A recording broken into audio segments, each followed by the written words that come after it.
कुछ आशाएं, कुछ इच्छाएं, कुछ सपने, कुछ खुशियां तो थोड़ी बाधाएं, यही जीवन का सार होती है।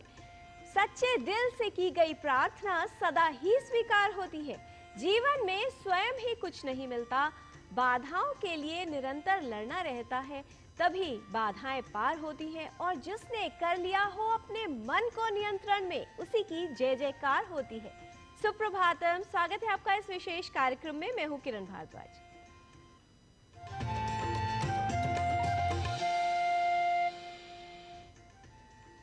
समय का चक्र निरंतर चलता रहता है। जीवन में समय ही सबसे मूल्यवान धन है। समय को नियंत्रित करना संभव नहीं है, पर हम स्वयं ही ये तय कर सकते हैं कि अपने समय को कहां और कैसे खर्च करना है, अर्थात व्यय करना है।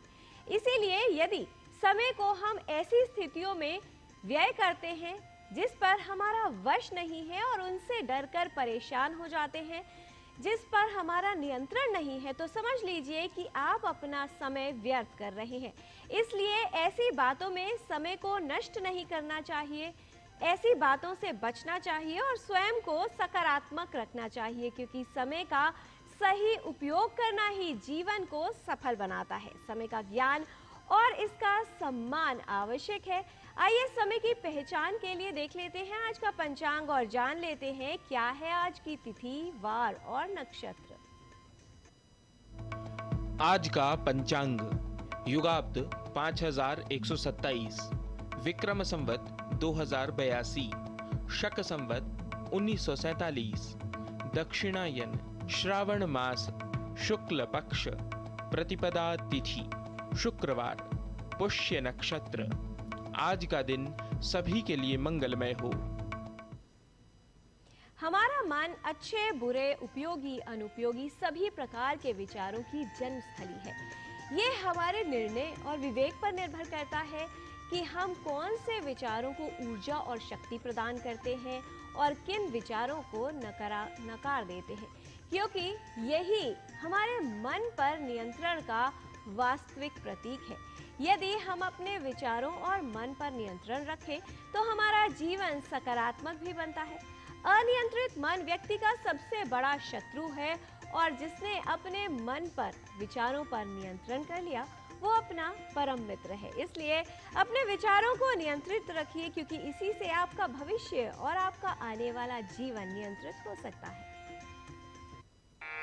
चिंतनीया हि विपदा आदावेव प्रतिक्रिया न कूपखननं युक्तं प्रदीप्ते वह्निना गृहे। विपत्तियों के बारे में पहले से ही उपायों पर विचार कर लेना चाहिए। घर में आग लगने के बाद उसे बुझाने के लिए कुआं खोदना उचित नहीं। Before they knock on your door, as it is never wise to start digging a well only when your house catches fire. भारतीय ज्ञान परंपरा में तीर्थ यात्रा का विशेष महत्व है, अर्थात ऐसे पवित्र स्थान जहां न केवल धार्मिक अनुष्ठान किए जाते हैं, बल्कि सांस्कृतिक एकता और सद्भाव को भी बढ़ावा मिलता है। प्राचीन काल से ही तीर्थ यात्राएं ज्ञान और शिक्षा का महत्वपूर्ण अंग रही है, जो भौतिक स्थलों और यात्राओं के साथ आध्यात्मिक ज्ञान और आत्म साक्षात्कार के साथ सामाजिक सद्भाव का भी प्रतीक है। आइए देखते हैं तीर्थ यात्रा के ऐसे ही स्थल के पर आधारित हमारी ये विशेष रिपोर्ट।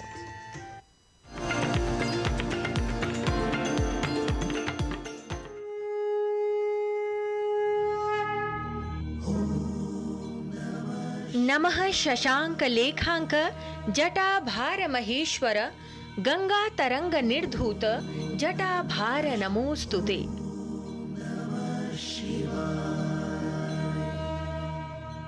भगवान शंकर, महादेव या महेश्वर।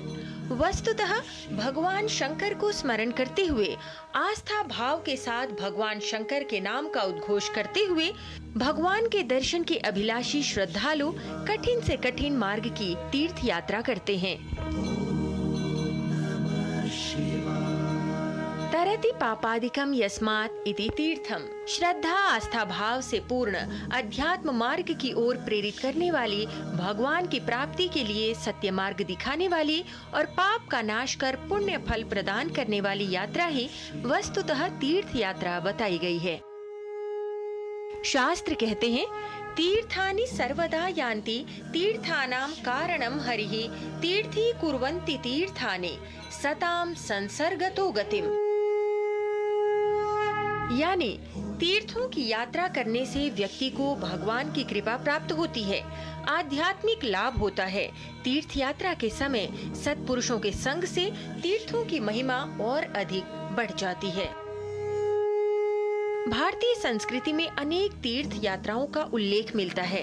इनमें प्राचीन काल से ही कश्यप ऋषि की स्वर्ग भूमि में हिमालय के सुरम्य शिखर पर स्थित श्री अमरनाथ तीर्थ यात्रा का विशेष रूप से वर्णन किया गया है।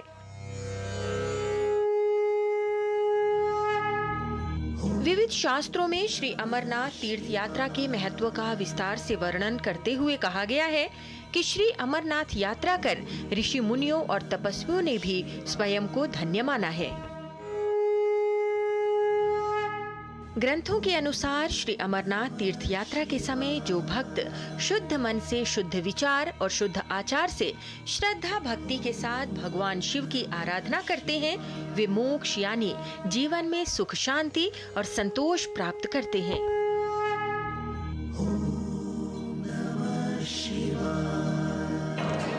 बस शब्द के निशब्द कहिए, जिसके पास कोई शब्द नहीं है, स्पीचलेस। जिसका दर्शन करने के लिए हम आते हैं ना, तो वो हमें खुद ही शक्ति प्रदान करते हैं कि बस आप चलते जाओ, मैं हूँ तुम्हारे पीछे।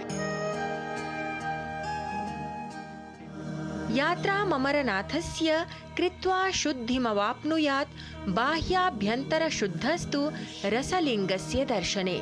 यानी श्री अमरनाथ जी की यात्रा कर हिमरूप शिवलिंग के साक्षात दर्शन से मनुष्य पूर्ण रूप से शुद्ध हो जाता है और धर्म, अर्थ, काम तथा मोक्ष को प्राप्त करने में समर्थ हो जाता है।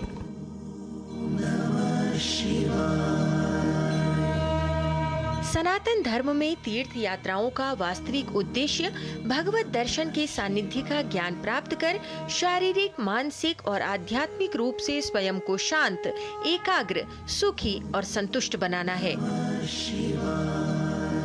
वस्तुतः यही महादेव महात्म्य है, यही शंकर शुद्धि है, यही अमरेश्वर का भाव है और यही भारतीय ज्ञान परंपरा का अद्भुत विचार है।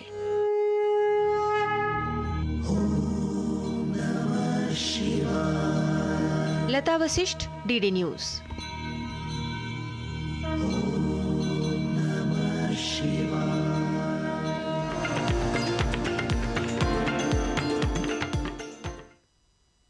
यदि आप तीर्थ यात्रा करते हैं अर्थात तीर्थ स्थल पर जाते हैं तो न सिर्फ इससे शक्ति प्राप्त होती है बल्कि उस शक्ति का प्रयोग करके परमात्मा का साक्षात्कार भी किया जा सकता है और यही वास्तविक शक्ति है। कहा जाता है कि जो लोग अधिक बोलते हैं उन्हें लगता है कि वो ज़्यादा बलशाली है और जो व्यक्ति अधिक नहीं बोलता अर्थात चुप रहता है, इसका अर्थ ये नहीं है कि वो कायर है या निर्बल है। इसका सही और वास्तविक अर्थ ये है कि वो अपनी शक्ति पर निरंतर रखना समझता है। इसलिए सदा ही अपनी शक्ति का सदुपयोग करें और अपने ऊपर नियंत्रण रखें। यहाँ पर लेते हैं कल्प विराम। आप देखते रहिए डीडी न्यूज।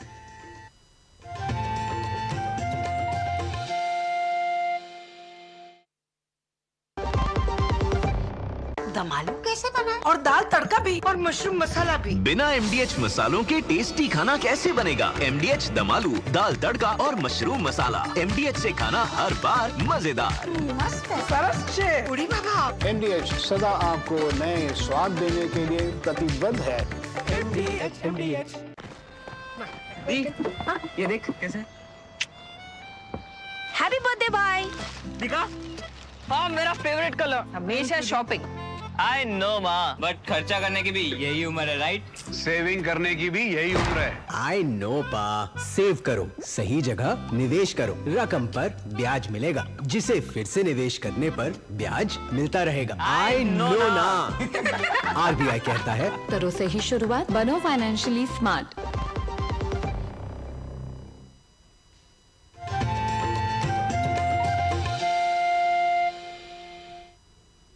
ब्रेक के बाद आपका स्वागत है।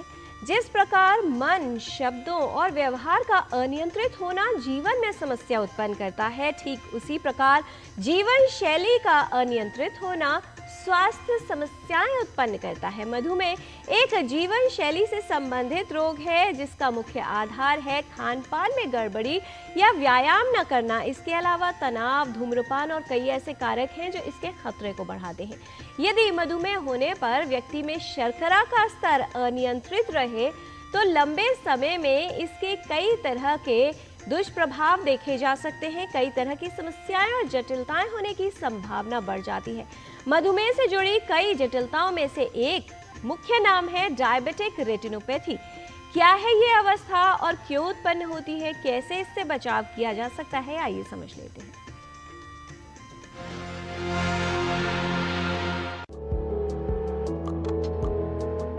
मधुमेह जीवन शैली से संबंधित रोग है। मधुमेह रोग का प्रभाव व्यक्ति के पूरे शरीर पर होता है। यदि रक्त में शर्करा का स्तर अनियंत्रित रहे तो इससे आंखें भी प्रभावित हो सकती हैं। इस अवस्था को डायबिटिक रेटिनोपैथी कहते हैं। डायबिटिक रेटिनोपैथी मधुमेह से जुड़ी एक जटिलता है जो आंखों को प्रभावित करती है और क्षति पहुंचाती है। आंख के पीछे रेटिना के अंदर छोटी रक्त वाहिकाएं होती हैं। डायबिटिक रेटिनोपैथी के कारण इन रक्त वाहिकाओं में क्षति होती है। रेटिना प्रकाश के प्रति संवेदनशील ऊतक है जो दृष्टि बनने के लिए मस्तिष्क को संकेत भेजता है। डायबिटिक रेटिनोपैथी में रेटिना को क्षति होती है और इसके अंदर की रक्त वाहिकाएं प्रभावित हो जाती हैं। इन छोटी रक्त वाहिकाओं को नुकसान पहुंचने के कारण रेटिना में रक्तस्राव और सूजन हो सकती है और व्यक्ति की दृष्टि प्रभावित हो सकती है। गंभीर मामलों में व्यक्ति में दृष्टिहीनता भी उत्पन्न हो सकती है। डायबिटीज के मरीजों में आंखों के ऊपर काफी असर पड़ता है और इसको हम लोग कहते हैं डायबिटिक रेटिनोपैथी। तकरीबन 1/3 पेशेंट जो डायबिटीज के होते हैं उनके अंदर जो दिखाई देना बंद हो जाता है वो डायबिटिक रेटिनोपैथी की वजह से होता है और ये डिपेंड करता है कि आपकी डायबिटीज कितने समय से है। अगर 10-20 साल आपकी डायबिटीज को हो गए हैं तो ये रेटिनोपैथी के चांसेस बहुत ज़्यादा हो जाते हैं। उन लोगों में बहुत अधिक रहेगा जिनकी 3 महीने की शुगर 9% से ज़्यादा रहती है और इसके साथ साथ वो लोग जिनको जो है हाई ब्लड प्रेशर रहता है या जो तंबाकू का इस्तेमाल करते हैं उनके अंदर इसके होने के चांसेस बढ़ जाते हैं। डायबिटिक रेटिनोपैथी होने पर प्रारंभिक अवस्था में व्यक्ति में कोई भी लक्षण उत्पन्न नहीं होते। सिर्फ दृष्टि संबंधी हल्की कुछ समस्याएं हो सकती हैं। समस्या बढ़ने पर दृष्टि में धब्बे या तैरते हुए काले धागे, दृष्टि धुंधली होना, अस्थिर दृष्टि, रंगों की दृष्टि में कमी, दृष्टि में काले या खाली क्षेत्र और दृष्टि हानि भी हो सकती है। ये स्थिति किसी भी उस व्यक्ति में विकसित हो सकती है जिसे टाइप 1 या टाइप 2 मधुमेह हो। व्यक्ति को जितने लंबे समय तक मधुमेह है उसका प्रभाव उतना ही अधिक होता है।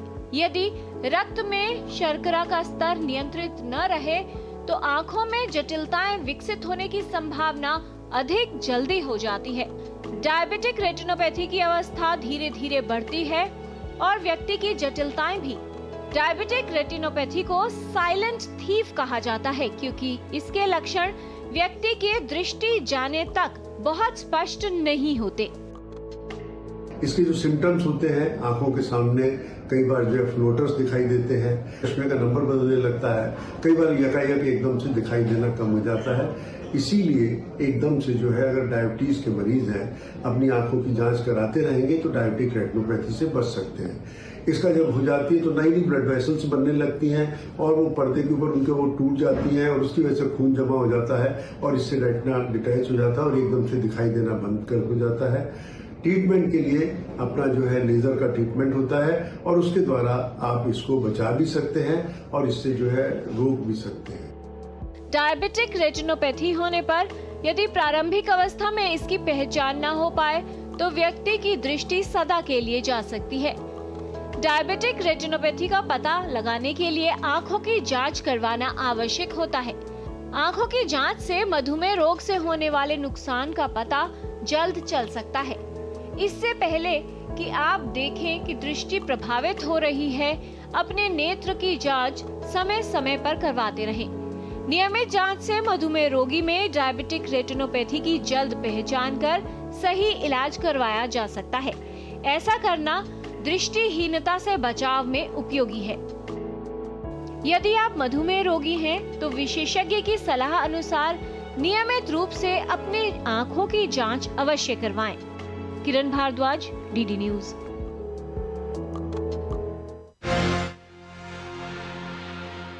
जो लोग मधुमेह से प्रभावित हैं उनके लिए आवश्यक और उपयोगी है कि रक्त में शर्करा का स्तर यानी ब्लड ग्लूकोज लेवल को नियंत्रित रखें, क्योंकि जटिलताएं जो मधुमेह के कारण होती हैं उनसे बचाव किया जा सकता है।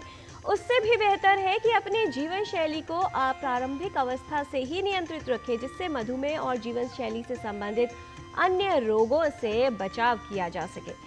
हम क्या खाना खाते हैं, किस तरह का आहार लेते हैं, ये तो हमारे स्वास्थ्य को प्रभावित करता ही है, लेकिन भोजन का पाचन यदि ठीक न हो तो अनेक स्वास्थ्य समस्याएं घेर सकती हैं। स्वास्थ्य समस्याओं को दूर करने में और उनसे बचाव करने में योग की महत्वपूर्ण भूमिका है। आइए आज समझ लेते हैं वो कौन सी योगिक क्रियाएं हैं जिनसे पाचन समस्याओं से बचा जा सकता है और अपने पाचन को बेहतर बनाया जा सकता है। आजकल हम आहार के प्रति बहुत कॉन्शियस हो गए हैं, लेकिन अगर यह सही तरीके से ना पचे तो या तो शरीर इसे बाहर फेंक देता है या वहीं पड़ा रहकर सड़ता है और कई बीमारियां दे देता है। योग के कुछ आसन हैं जो हमारे पाचन में बहुत सहायक होते हैं, साथ ही हमारी ऊर्जा को बनाए रखते हैं, गैस एसिडिटी को नहीं होने देते। इनका नियमित अभ्यास करना जरूरी है। पहला आसन है वज्रासन। दोनों घुटनों पर आएंगे, टो को मिला के रखेंगे, हील को थोड़ा दूर रखेंगे और आराम से बीच के स्पेस में बैठ जाएंगे। जो पेट में गैस होती है ना, वो तुरंत निकल जाती है। स्पाइन हमारा हमेशा इरेक्ट रहने से पेट में बहुत सारा स्पेस बन जाता है। चेस्ट हमारा ओपन रहने से ऑक्सीजन भरपूर आता है। और जब हम पैरों को फोल्ड कर कर बैठते हैं तो यहाँ एक लॉक लगता है, तो ब्लड का सर्कुलेशन जो अभी नीचे जा रहा था वो पेट पर एकत्रित हो जाता है। तो भरपूर ऑक्सीजन पाचन अंगों को पूरा स्थान मिलने से और ब्लड का पूरा सर्कुलेशन मिलने से पाचन अंग पूरी जिम्मेदारी से अपना कार्य निभा पाते हैं और हमारा पाचन अच्छी तरह से होता है। दूसरा आसन है दृढ़ासन, जो हम लेट कर करेंगे। दृढ़ासन में आने के लिए धीरे से साइड की करवट होते हुए साइड में ही लेटना है, पर बहुत ध्यान रखें यह लेफ्ट साइड में ही होना चाहिए, वाम पुक्षी ही रहना है। हाथ का पिलो बनाएंगे, पैरों को थोड़ा फोल्ड करेंगे और आराम से स्थिति में लेट जाएंगे। जब हम इस तरह से लेटते हैं ना, तो हमारी सीधे हाथ की नाक सूर्य नाड़ी एक्टिवेट हो जाती है और ये एक्टिवेट होने से शरीर में ऊर्जा बढ़ती है और पाचन का सहयोग मिलता है। साथ ही हमारा पेट लेफ्ट साइड में है, तो जब हम ऐसे लेटते हैं तो जो पाचन संबंधी जूस है वो पेट में इकट्ठे हो जाते हैं, तो हमारा पाचन आसानी से होता है। और जब पाचन आसानी से होता है तो शरीर को जो ऊर्जा मिलना है वो पूरी तरह से मिलती है, गैस एसिडिटी नहीं होती। इसी अवस्था में कुछ देर के लिए रुकेंगे, आंखें बंद रखेंगे और श्वास पर पूरा ध्यान देंगे। जब हम शरीर को स्थिर करते हैं, धीरे धीरे हमारा मन भी शांत होता है और शरीर आराम पाता है। जब शरीर आराम पाता है तो पाचन अच्छी तरह से होता है। अधिक से अधिक 5 से 10 मिनट इस स्थिति में रुकने के बाद धीरे से अपने हाथ की सहायता से उठ जाएंगे और वापस अपनी दिनचर्या में लग जाएंगे। आइए जानते हैं इसके बारे में कुछ प्रैक्टिकल टिप्स गुरु माँ डॉक्टर हंसा जी योगेंद्र से। नमस्कार। खाने के बाद सौंफ खाना बहुत अच्छी आदत है। अच्छी तरह सौंफ को क्रिस्प कर ले और उसे चबा ले नीट नीट। उससे ना तो गैसेस होगी, नहीं एसिडिटी होगी, बहुत फ़ायदा होगा। खाने के बाद थोड़े से कदम चले, जिसको कहते हैं शतपावली।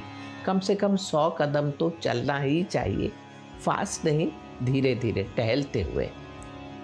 बाद में जब लेटना ही हो तो साइड में लेटिए, दृढ़ासन में लेटिए और लेफ्ट साइड पर लेटिए। खाने के बाद थोड़ा शांति से बैठें, निष्पद्ध भाव करें और आंख बंद करके और आवाज़ों पर ध्यान दें। जिससे दिमाग में फालतू विचार ना आए। रिलैक्सेशन बहुत ज़रूरी है खाने के बाद, तो पाचन शक्ति अच्छी होगी। ये छोटी छोटी चीज़ें करनी। फिजिकली एक्टिविटी ज़्यादा ना करें। आधा घंटा पहले याद रखें पानी पिए, 1 घंटे बाद याद रखें पानी पिए। बस ये सब ही करना है। नमस्कार। योग अभ्यास और योगिक क्रियाएं करके आप अपनी जीवन शैली को नियंत्रित कर सकते हैं और योग में प्राणायाम और ध्यान का अभ्यास करके अपने मन के विचारों को, इसलिए आत्म नियंत्रण में सहायक है योग। यहाँ पर लेते हैं एक और अल्प विराम। आप देखते रहिए डीडी न्यूज।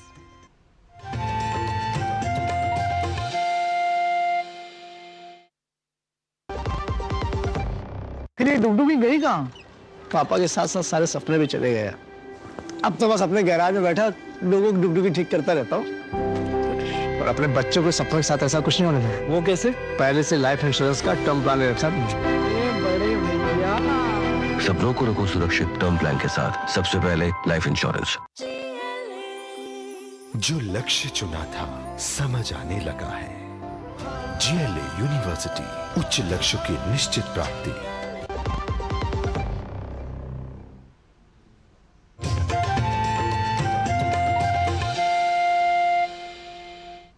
ब्रेक के बाद आपका स्वागत है। स्वयं पर नियंत्रण करना हमारे को जीवन में सही पथ पर लाता है और यही वास्तविक ज्ञान है। जब बात आती है भाषा के ज्ञान की, तो ये हमारे जीवन को न सिर्फ ऊर्जा प्रदान करता है बल्कि जीवन को एक बेहतर दिशा देता है। आइए संस्कृत का ज्ञान लेने के लिए चलते हैं हमारे सहयोगी गवीश द्विवेदी के साथ संस्कृत पाठशाला में।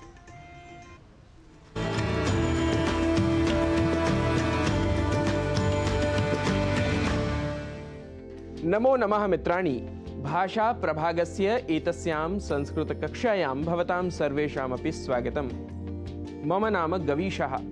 संस्कृत कक्षा में आज हम स्टूडेंट अर्थात विद्यार्थी के साथ वार्तालाप के समय प्रयोग में होने वाले वाक्यों को संस्कृत में बोलना सीखेंगे। यदि वहां पर पूछना हो आपका नाम क्या है तो पूछेंगे भवतः नाम किम, भवतः नाम किम। यदि पूछना हो आप कहाँ पढ़ते हो तो पूछेंगे भवान कुत्र पठति, भवान कुत्र पठति।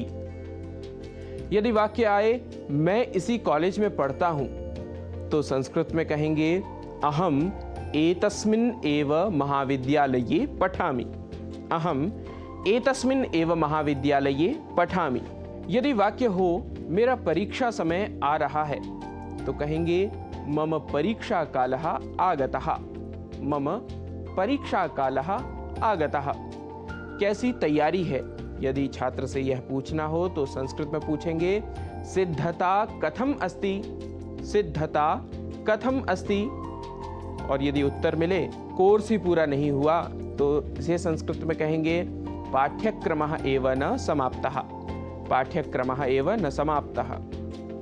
यदि वाक्य हो गणित माने मेरे लिए सर दर्द तो संस्कृत में कहेंगे गणित श्रवण मात्रेण मम शिरोवेदना, गणित श्रवण मात्रेण मम शिरोवेदना। मुझे फिलॉसफी पसंद है, मह्यम दर्शन शास्त्रम रोचते, मह्यम दर्शन शास्त्रम रोचते। मेरी लिखाई सुंदर नहीं है, मम लेखनम सुंदरम नास्ति, मम लेखनम सुंदरम नास्ति। यदि वाक्य हो क्या इस उपन्यास को पढ़ा तो संस्कृत में कहेंगे अपि एतम उपन्यासम पठितवान, अपि एतम उपन्यासम पठितवान। बहुत बढ़िया है, बहु सम्यक अस्ति, बहु सम्यक अस्ति।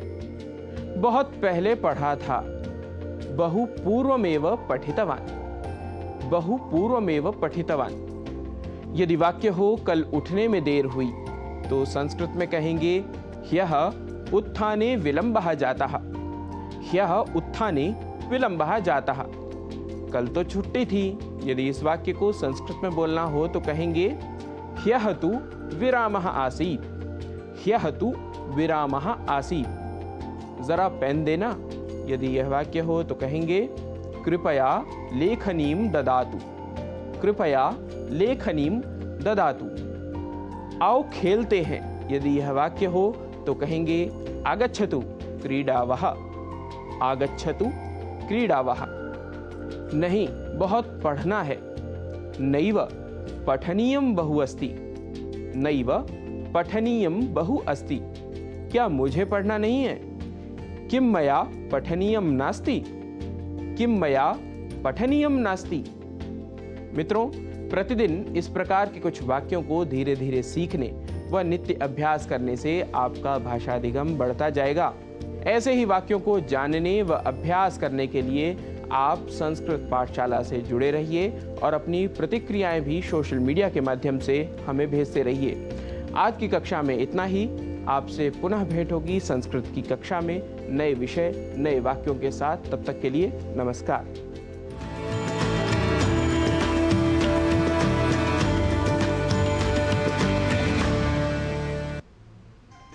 आत्मज्ञान, आत्मसम्मान, आत्मसंयम और आत्मनियंत्रण, यही जीवन को सर्वोच्च शक्ति की ओर ले जाता है। जिसने अपनी इंद्रियों को वश में कर लिया, अर्थात नियंत्रित कर लिया, समझिए उसने वास्तविक विजय प्राप्त कर ली। जीवन में भी नियंत्रण रखना आवश्यक है। नियंत्रण अपने खर्चों पर, नियंत्रण अपने शब्दों पर, जब आप अकेले हों तो नियंत्रण अपने विचारों पर, और जब आप सबके साथ हों तो नियंत्रण अपनी वाणी पर। आत्मनियंत्रित रहिए और जीवन को नियंत्रण के साथ जिए तो आपका जीवन सफल भी होगा और उत्तम भी बनेगा। आज के कार्यक्रम में इतना ही। हमारी पूरी टीम को दीजिए अनुमति। नमस्कार।